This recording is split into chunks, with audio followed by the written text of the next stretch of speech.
O Iowa, calm and secure on thy hill, looking down on the river below, with a dignity born of the dominant will of those who have lived long ago.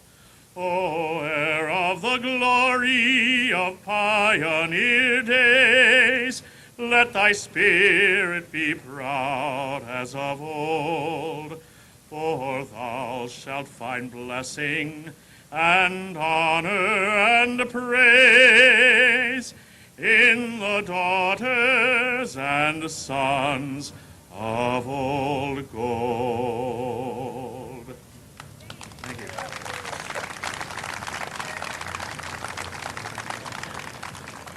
Please join me if you'd like to. God bless America, land that I love. Stand beside her and guide her with the light from above, from the mountains to the prairies, to the oceans white with foam. God bless America, my home, sweet home. God bless America, my home, sweet home. Thank you. At this time, I'd like to introduce Irving Weber Principal, Lisa Haverkamp, and some young people from Irving Weber School who will lead us all in the Pledge of Allegiance to the flag. Please join us. To the flag of the United States of America and to the republic for which it stands, one nation, under God, indivisible, with liberty and justice for all. Okay, a little background on the project is in order. Anytime you have a project of this nature, it takes a driving force, a little impetus. And the impetus we received, the Noon Lions Club received, came from Tom Muller. And Tom will tell you a little bit about his motivation at this time. Tom?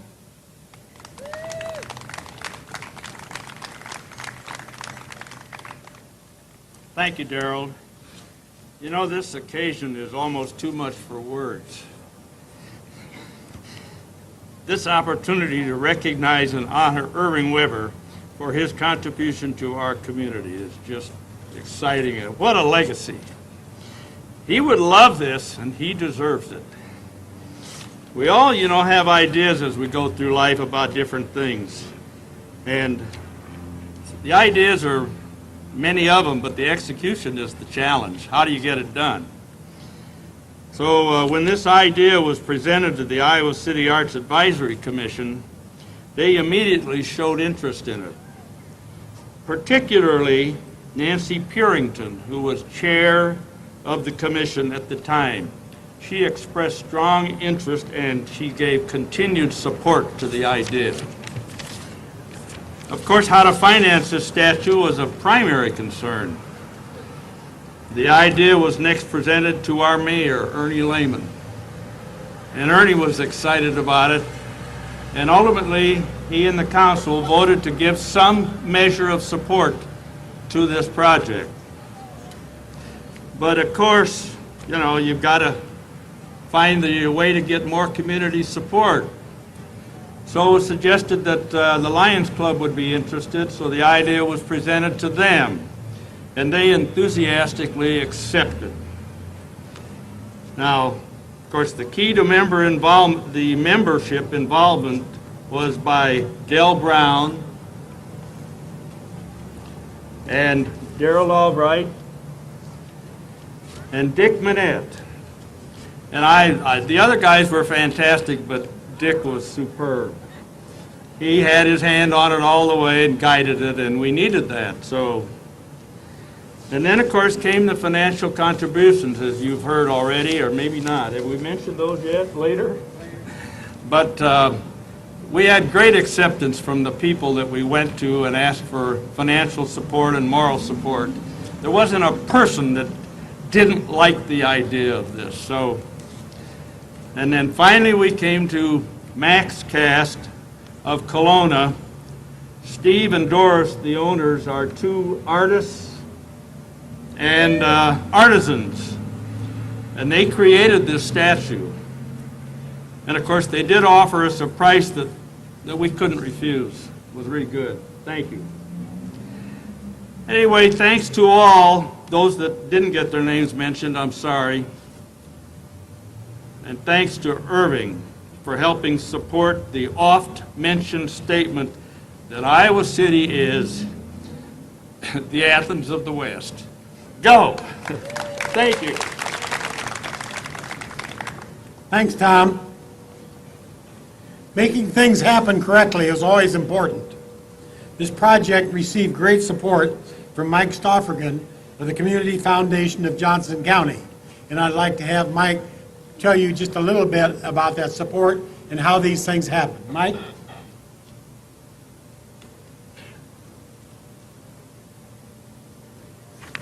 Thank you, Daryl.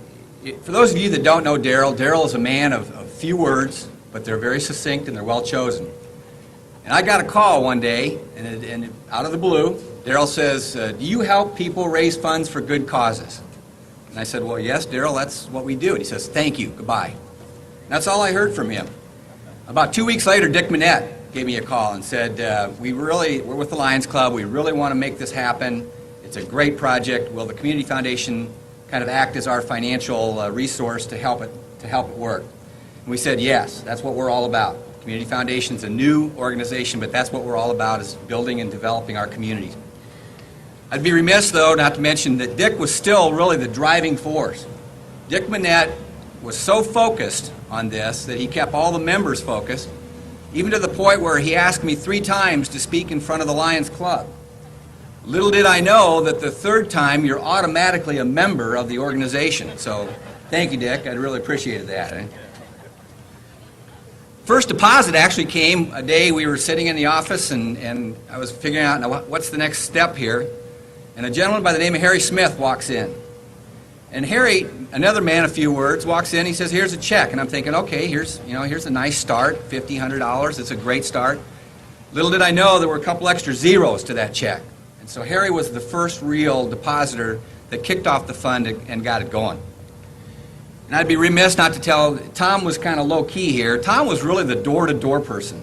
He went from business to business to make sure that businesses had the opportunity to be a part of the Irving Weber Statue Fund. So we were really pleased. Without those people guiding and directing it, it would have made our job a lot tougher. But more importantly, it was the rest of the people. The rest of the people who generously gave of their financial resources. Good example, Bob Stein. Bob Stein calls me out of the blue and says, whatever it takes, let's make it happen. And I proceed to hear the rest of the story about how Bob and Irving were good friends and swimmers. So those people, they were the ones that really made it happen. We just happened to be the organization that kept all the money together. So with that, thank you, Lions Club, for making this day so special for Iowa City.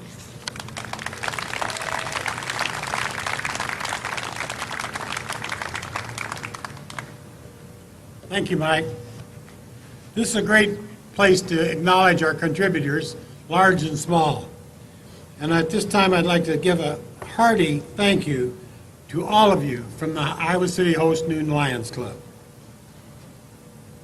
Now we'd like to hear from a longtime friend of Irving, worked with him, and a business associate, Mel Rapp from Quality Check Dairies in Naperville, Illinois. Mel has since retired, but is here with us today, and we're pleased to welcome him. Mel? Thank you, Gerald. Well, what an absolutely spectacular summer day in Iowa City. Irving would have been absolutely delighted with this day, and to know that so many of you who were his friends and who knew of him would come to share this moment today. I certainly want to express my appreciation for the opportunity to share some reflections with you about Mr. Irving B. Weber. Our time together covered about 22 years, beginning back in 1977. That's a fairly long time, considering that our routine phone visits and personal travel together over much of the United States and Canada gave me the wonderful opportunity to know Irving quite well. Well, consequently, it's easy for me to say Mr. Weber was one of my best and closest longtime advisors and counselors. And what did I come to realize? Well, simply put, Mr. Weber was a man of many achievements.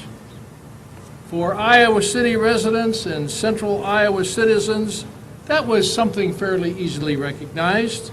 Still, his achievements on the national scene, some may not know so much about. For example, Irving was co-founder of the nation's largest dairy organization of its kind. Even today, participants in that organization have collective sales of more than $2 billion annually. He was that organization's first president, and he earned that position for 25 years, while remaining on its board of directors until his death.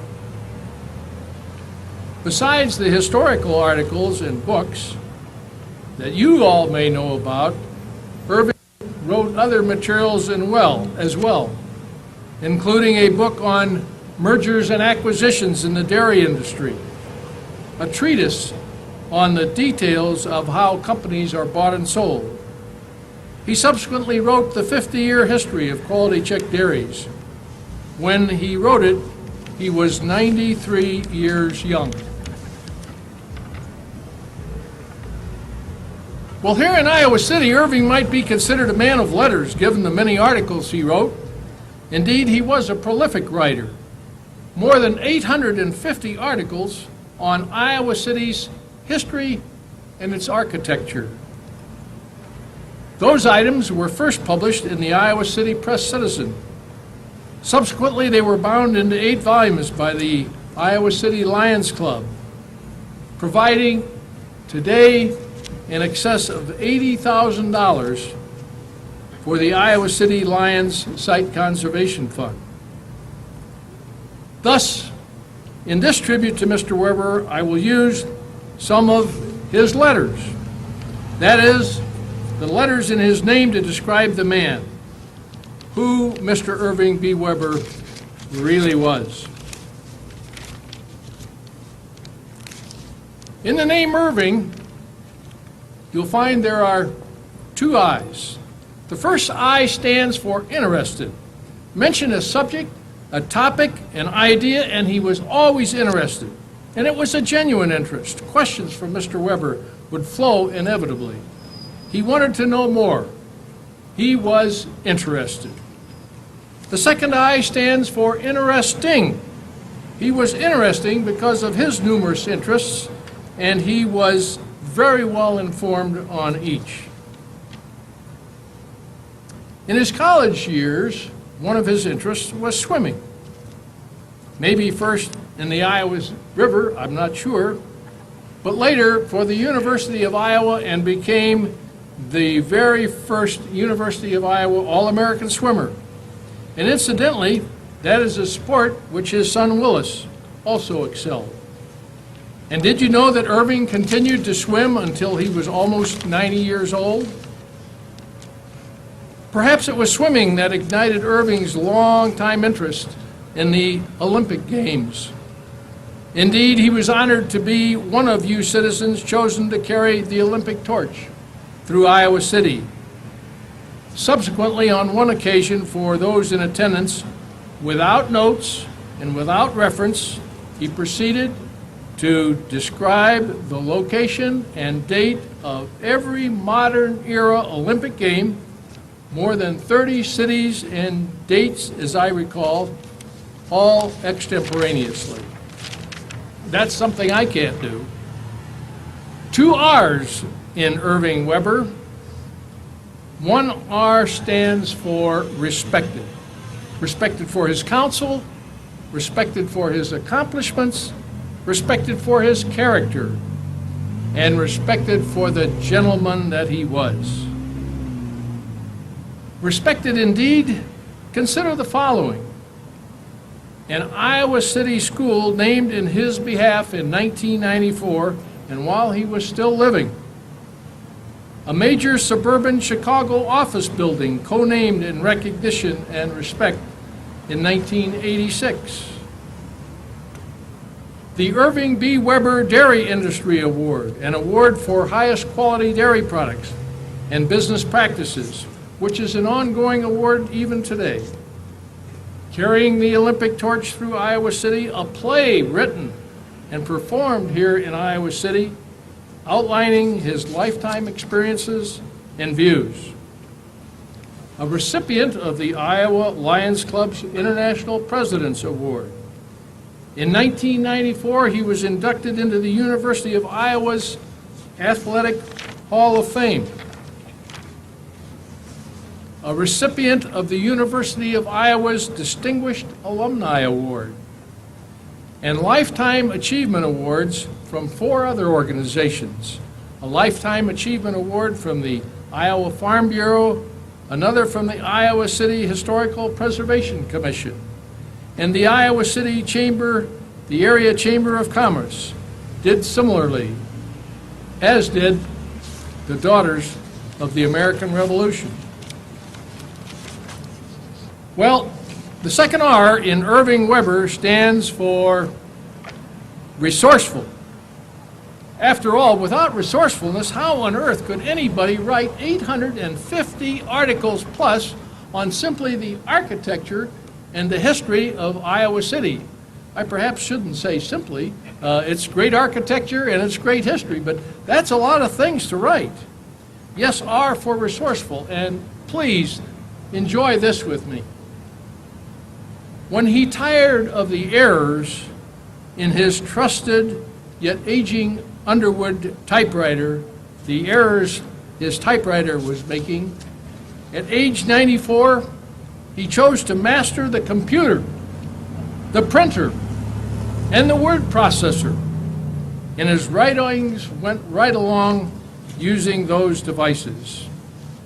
Indeed, Willis has told us that he was working on the computer within just 2 days of the time that he passed on. Well, there's one V in Irving, and that stands for venerable. The Webster Dictionary defines venerable as being deserving respect because of high personal character, dignity and personal appearance, and age. Mr. Weber qualified on all accounts. One N in Irving surely must stand for natural. He was the most unassuming, always interested in the other person, gentleman that I ever met. Rarely, if ever, did he discuss his activities unless carefully questioned. It was most unlikely you would hear from Irving Weber about his achievements. And one G for gracious, always gracious, regardless of the circumstances. And with his graciousness, always appreciative for even the smallest kindness. Even many phone calls that he and I had together, he knew he had not been forgotten, and he always expressed his appreciation most graciously. Well, too bad that there are no H's in Irving B. Weber. He really did deserve some. He deserved an H for humility and an H for humor. They were certainly among his attributes. I'll cite you 2 quick examples. On August 28, 1994, when the Irving B. Weber Elementary School was dedicated, Irving was interviewed by the local press, and typical of his modesty, upon receiving recognition, he commented, quote, "I'm the first ordinary citizen to be so named, and I am greatly impressed to be able to follow in the footsteps of 3 presidents, 2 governors, and several renowned educators for which other schools were named. He then concluded with his typical humility, saying, "I don't know why all the attention. I'm just an old man who happens to have a good memory." Typical indeed of Irving Weber. Nor is there an A in Irving B. Weber. A for appreciative, as I said, after each and every one of those phone calls I mentioned, Irving would always conclude by saying, "Gee, Mel, thanks so much for calling. You don't know how much this phone call has meant to me." Well, I ask you, how could you not possibly find time to call again soon? Another final and short anecdote told by Irving himself, showing his willingness to embrace humor. It seems, even if this story was told by Irving at his own expense, it seems that Martha had asked him to perform a household task. When Martha informed him it had not been done correctly, Irving responded, "Well, you know, Martha, you can't teach an old dog new tricks." To which Irving reported that Martha's response was, "Well, maybe I just have to get myself a new dog." Well, the final letter, the B letter in Weber, a board member for many, many years, sharing his experiences, his views, his enthusiasm for worthwhile causes, his encouragement. The Iowa City School Board, numerous Iowa dairy industry boards, more than 50 years on the board of directors of Quality Check Dairies. But one cannot and must not overlook the loves of his life. His wife, Martha, the great woman who always stands behind any successful man. His son, Willis, of whom he was so proud. And lastly, but of course, each and every one of his 4 grandchildren. They were all the true loves of his life. In conclusion, I'm compelled to tell a story that originated at Mr. Weber's funeral. In part, a story earlier told by Irving himself. When Irving was speaking at the dedication of one of California's largest ice cream plants, he chose to take the locale as the basis to tell a story about Mark Twain. And the story that Irving told was that Mark was viewing the Pacific Ocean for the first time. And Mark looked to his left, and he looked to his right, and he looked ahead, and he looked on, and it seemed almost like forever until someone finally said, "Well, Mark, what do you think?" And Mark Twain was reported to have said, "It's a success." And if Mark Twain were to be here today, standing at my side, and I would say to Mark, "Well, Mark, here is the life of Irving B. Weber. What do you think?" Without any hesitation whatsoever, Mark would have said, "It is a success." Ladies and gentlemen, as you view the remarkable life of Irving Weber, you will simply be compelled to agree with Mark Twain. It surely was a success.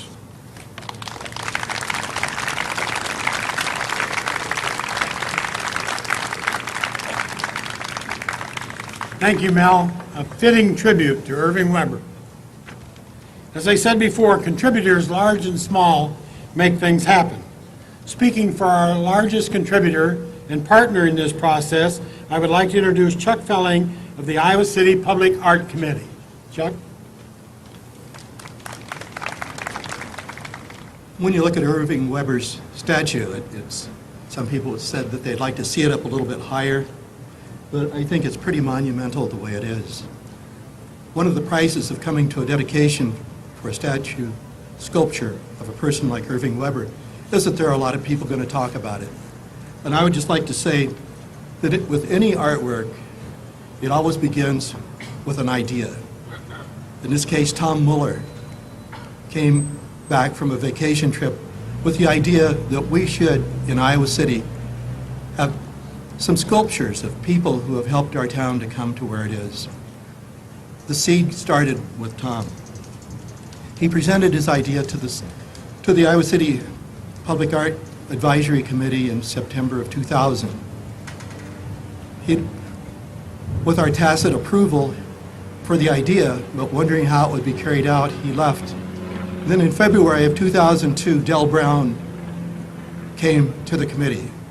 Del brought from the Lions Club a well-thought-out plan for the sculpture, details and sketches from the people at MaxCast, and a great idea about raising funds. You know, this didn't have to come from the Lions. It didn't have to come from the city. It could come from the people.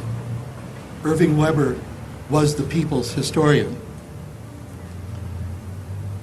It didn't take long for the advisory council to suggest to the city council that this was a worthwhile project.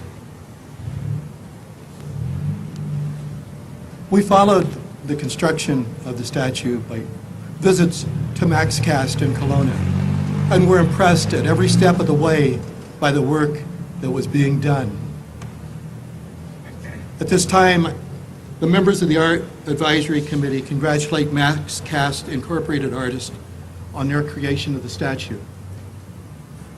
How fortunate we are to have a visual reminder of a fine person who did so much for Iowa City. How fortunate we are indeed to have groups such as the Noons Lions who develop the ideas and plans which preserve our history through public art. The Weber statue is an example of how collaboration of citizens can add to the uniqueness of our town. Thanks from the Public Art Advisory Committee to all involved in creating this statue. Thank you much.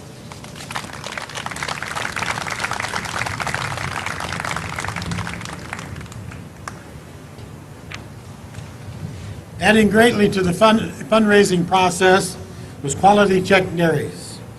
Quality Check and its local representative, Roberts Dairy, have been partners with Irving Weber Days from their very inception. Here representing Quality Check Dairies today is Molly Murphy. Molly?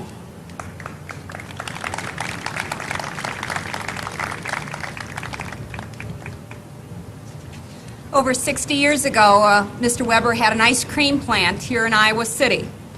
And he and his compatriots decided that they needed to compete with the national dairies and created an organization called Quality Check, which today is located in Naperville, Illinois. We're almost 60 years old. And if you all think about businesses, how many businesses are around 60 years? So it's quite an accomplishment to the vision that Mr. Weber and his compatriots had over 60 years ago. Not only was Mr. Weber part of the organization, but he was president of the organization for 25 years and strictly involved in our dairy cooperative for over 50 years. Today, I'm standing here as part of his legacy, and it's a proud legacy that we have.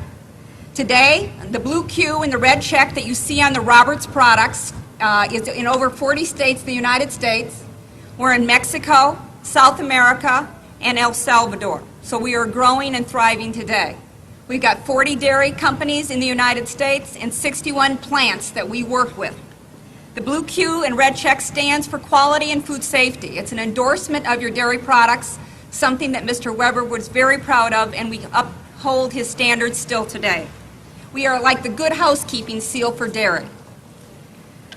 We offer food safety consultation, training and education in dairy, workshops, marketing and sales, and purchasing.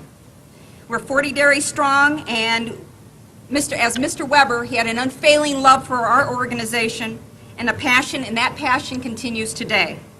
He would be very proud of our continued dedication to our customers by providing safe, fresh, delicious dairy products to the families of today.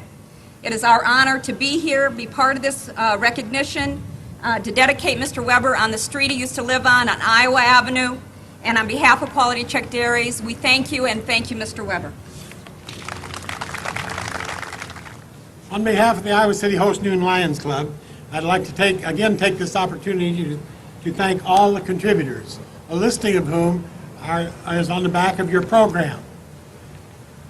For your enlightenment, this program, along with a listing of all students in Weber Elementary School, a listing of all Lions Clubs, several articles on Irving Weber, even a pair of scissors Irving's parents used to use to cut his hair, have been included in the statue as a time capsule, if you will. It's a great sense of accomplishment to exceed your goals, but of course, with Irving as the cause, the project was a slam dunk. To dedicate the statue, I'm pleased to present Del Brown, a longtime member of the Iowa City Host Noon Lions Club and currently serving as a director of Lions Clubs International, having been elected to this post last year in Tokyo. Del?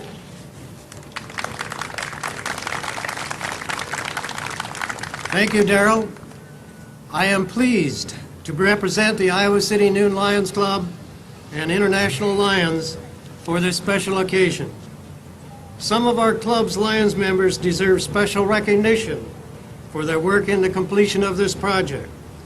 They formed a core group, and they are Darrell Albright, Richard Manette, Harry Smith, Robert Libby, Donna Austin Schultz, and my wife, Susie Brown. Well, as you know, Irving B. Weber was a unique person that happened to be a member of the Iowa City Noon Lions. He was an active contributing member up to the date of his death in 1997, spanning a time period as a Lions Club member of 66 years. He became involved at the club level, holding nearly all offices, and expanded his involvement to the district level in 1942.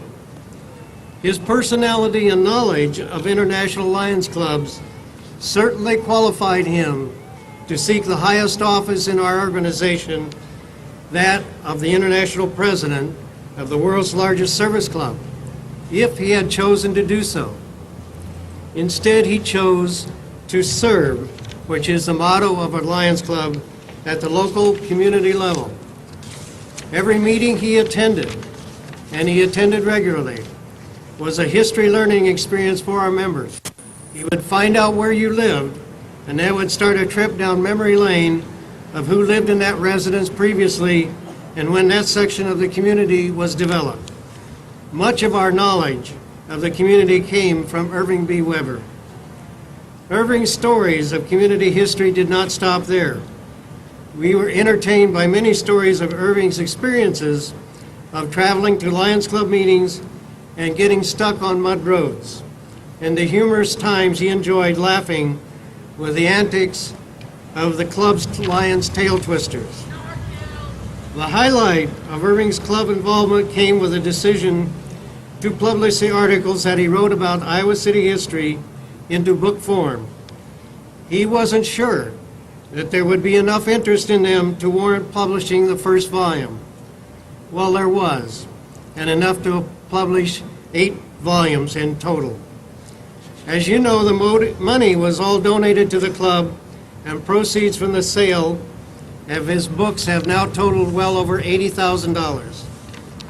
Irving would be proud today to know that those funds have been used to help pay for a child's eyeglasses, to help someone hear better by purchasing a hearing aid, or help with a cochlear ear implant, help someone see better by using the services of the Iowa Lions Eye Bank, or help find children's eye impairments, such as lazy eye, through free photo eye screening, which we call Coming to Your Senses Project, provided by local Lions clubs to help the Iowa City Library, to help sponsor local school peace poster contests, to help provide training and materials for the Quest program in schools, which is a self-image booster and a how to say no to drugs program, to help with free glaucoma and diabetes screening, and many other projects.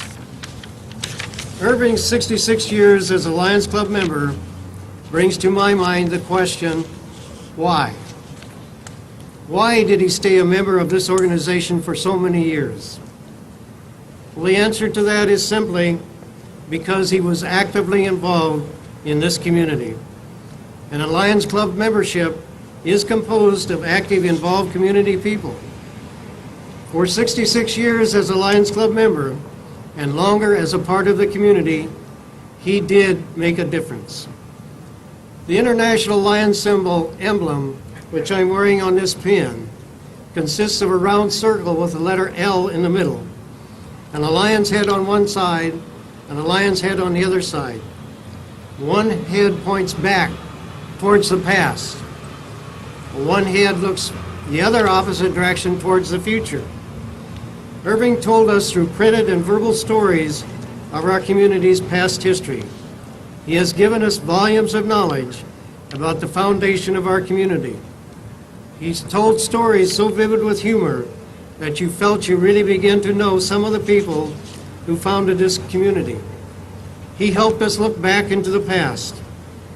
But in remembering Irving B. Weber, we hope you will remember his typical wave of the hat and his friendly greeting. To some, it may seem that he was beckoning to us to look to the future and build our community on the foundation of our past. We, therefore, the Iowa City Noon Lions, do now dedicate this statue of Irving B. Weber to the people of Iowa City and for the people of the Iowa City and surrounding communities. May this statue serve as a connecting link to our past history and to our future endeavors. May the history of our community continue and be remembered. Thank you.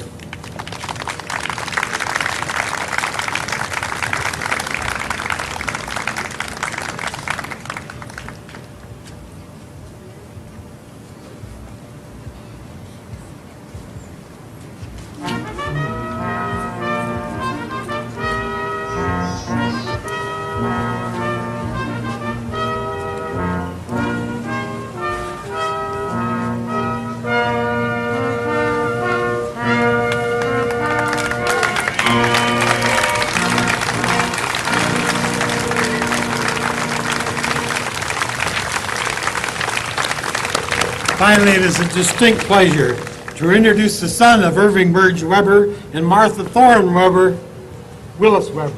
Willis?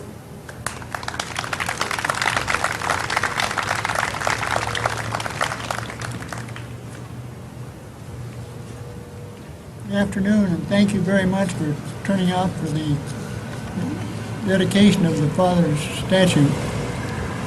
Something kind of on the lighter side I'd like to mention. Today reminded I'll mention something a little bit on the lighter side. This warm day reminds me of something that Mother and I learned over 60 years ago that never say around Dad. And that's it's a hot day. Dad said, hot weather sells ice cream, and I'm in the business of selling it. So we never said it from then on. So anyway, this has really evolved into an extra day for Irving Weber Day. Instead of one day, it's an extra day, and it's mainly because of the statue dedication ceremonies that you're having. Yesterday, Lolly Eggers, who was a very helpful researcher for my father in the articles that he wrote, gave a real fine program over at the Senior Center on First Farm in Johnson County and Weber perspective. Most interesting. And she's writing a biography on my father. She's worked a couple years on it, and she's still doing a lot of work on it. And you can see how thorough she was if you were there at the program yesterday. She's read all 850 of his articles, some published in the Lions book, some in the newspaper, and she's really done a lot of fine work on it. Thank you very much to Mel and Carol Rapp for attending from Quality Check, and also for Molly Murphy to have been here with them. His dad always said about Mel gets the job done. You can see now why he said that. Mel was so good to my father, he would call him up oftentimes, even when he was confined to the nursing home. And he would ask Dad what he thought about something or how should it be done. Well, that made my father very happy. And also he could tell from his experience what should not be done, such as make Tutti Frutti root beer was a flavor they made one time that didn't go over. So he recommended against that. You've already heard from Tom Muller, and I just want to say a big thank you to him, because it was his idea. He came up with it about 3 years ago after he'd made a trip to London and Cincinnati, and he'd seen statues. He thought it'd be appropriate here, so he presented it to the Iowa City Fine Arts Council. They concurred with it, and in turn, he presented it to the Lions Club. They concurred with it, and they proceeded to set up a committee. Darrell Albright, who has been in charge out here this afternoon, has been the chairman of it. Dick Manette, the former president, is on it. Dale Brown, who just spoke, international director. Susie Brown. And then the president, John Cook, has monitored the activity. He's the president of the Lions Club here at the present time.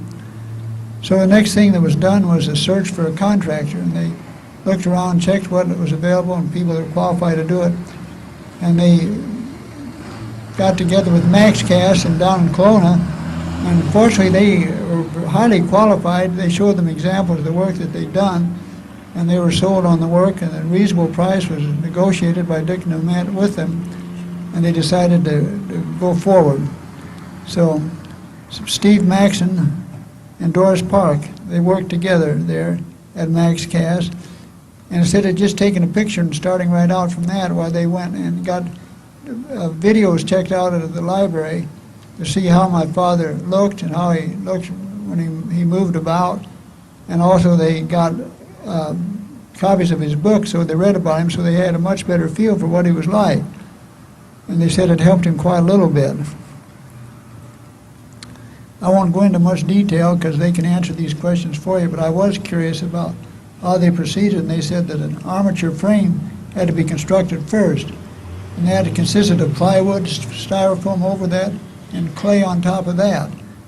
And then the metal on it was silicone, manganese, bronze. I won't say much about that other than 95% of the covering is bronze, 1% is magnesium, and 4% is silicone. I'm just so proud that my father received this fine recognition in light of his many contributions to the community. And I know, and many of you do too, that know Dad, or knew him, that he would have said it should have gone to somebody else. And that is sincere when he'd say that. I know he's an athletic Hall of Fame at the university here, highly deserving of being there.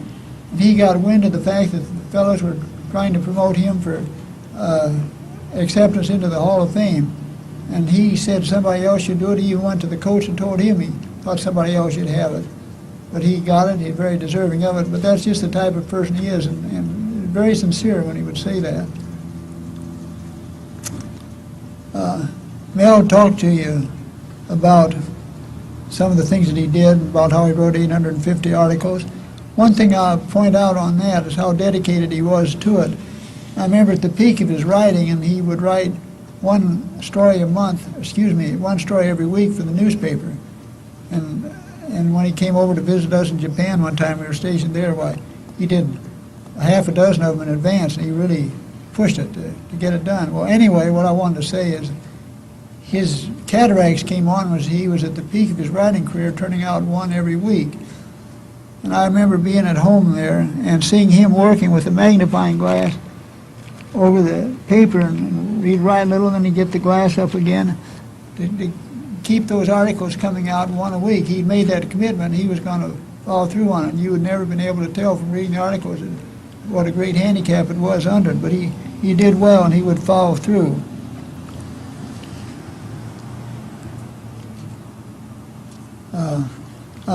Just one brief word. Mel has done such an outstanding job telling about it, Dad, and Quality Check, but I remember when it was being founded, it was back during when World War II was coming to an end, and they knew that independent dairies had to do something to compete against the big three, which is Sealtest, Middle Gold, and Gordon's. So they figured a cooperative association would be the way to go. So and Dad was very instrumental in it. They went and rented a hotel meeting room in Chicago, and they invited 21 dairies. And they all came that they invited, and would you believe all 21 signed up to become members of the association.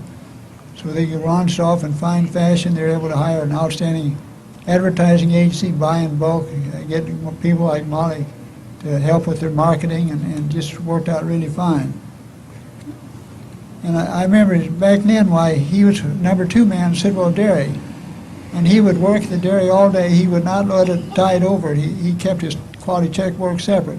He put in his regular dairy work in the day, then he'd come home at night. He didn't have any desk at home. He spread things out on the dining room table, and he'd make his calls the first half of the evening, and he'd write correspondence and do paperwork the rest of the evening. Odd times, he'd be working till past midnight at night, and that went for a pretty long series of nights and days getting this launched.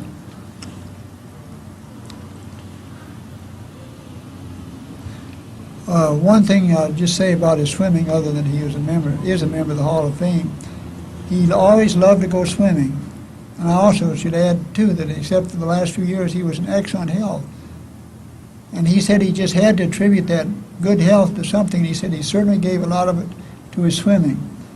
The last couple of years, he did not get in the pool, and the reason was, and he very much wanted to do so, was that the deck over at the University Field House was slippery and it was tile, and he was afraid he was going to break a hip. If it hadn't been for that, why, he would have continued to do with his swimming. And when he went swimming, he was never playing. He got in the pool to take a workout, which he just loved to do. He would swim his laps. When we went to conventions, a lot of the fellows, understandably, took their tennis rackets and golf bags. Well, Dad would take his swimming suit, find the pool, take a swim, then as soon as he'd get home, he'd tell Mother and I about the really nice pool, or what the swimming facilities were like.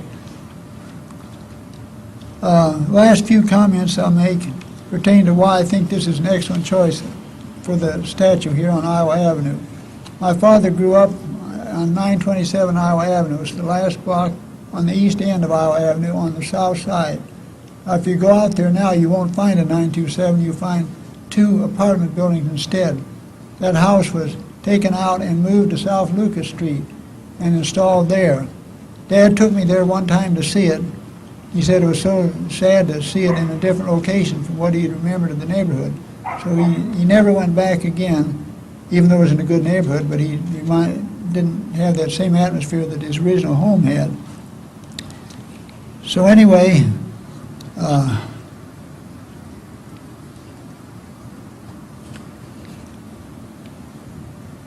one other thing that isn't quite Iowa Avenue, but it pertains to Iowa Avenue. You know where Woodlawn is out at the end of Iowa Avenue, kind of an ellipse out there.